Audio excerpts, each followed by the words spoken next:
En clase anterior habíamos visto de forma práctica, o bueno, entendiendo un poco el cómo funciona ViewCLI o cómo ViewCLI ha generado la estructura de carpetas que tenemos, nosotros habíamos visto el archivo app.view.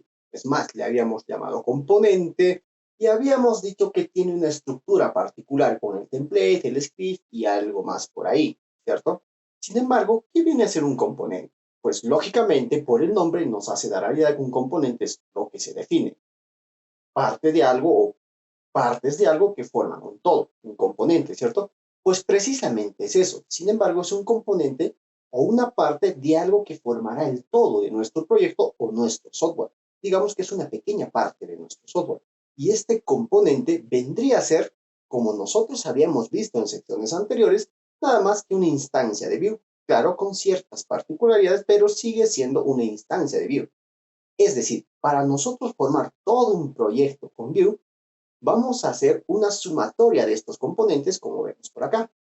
Vamos a agarrar un componente 1, un componente 2, un componente 3, sumando todos estos vamos a formar un todo.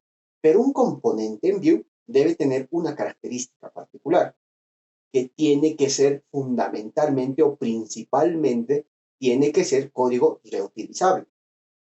Es decir, que yo debo tratar de crear componentes que pueda volverlos a utilizar a medida que vaya desarrollando mi proyecto.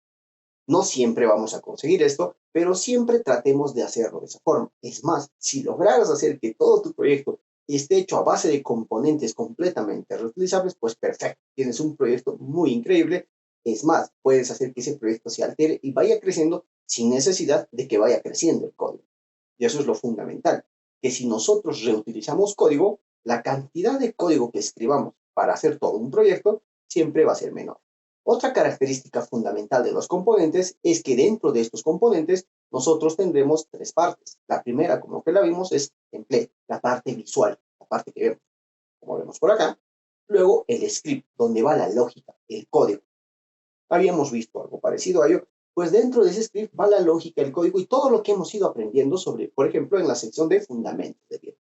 Vamos a empezar a interactuar tanto en la lógica como con la parte visual. Y también luego ahí tiene la parte, digamos, estética, es decir, darle una bonita apariencia a la parte visual, que es el HTML, por medio de CSS y clases, que principalmente hablaremos sobre ello durante esta sección. La forma en la que Vue CLI, mediante Babel y Webpack manejan estos componentes es tratando de imitar el cómo nosotros manejamos elementos en el HTML. Es decir, yo voy a tener toda una pantalla acá y esta a su vez es una sumatoria de componentes, ¿cierto? Es más, puedo tener varias pantallas que son una sumatoria de componentes. Pues, ¿cómo hago para que estos componentes empiecen a sumarse en una misma página? Va a ser utilizando la misma sintaxis que conocemos de HTML, lo que obviamente lo hace sencillo de aprender.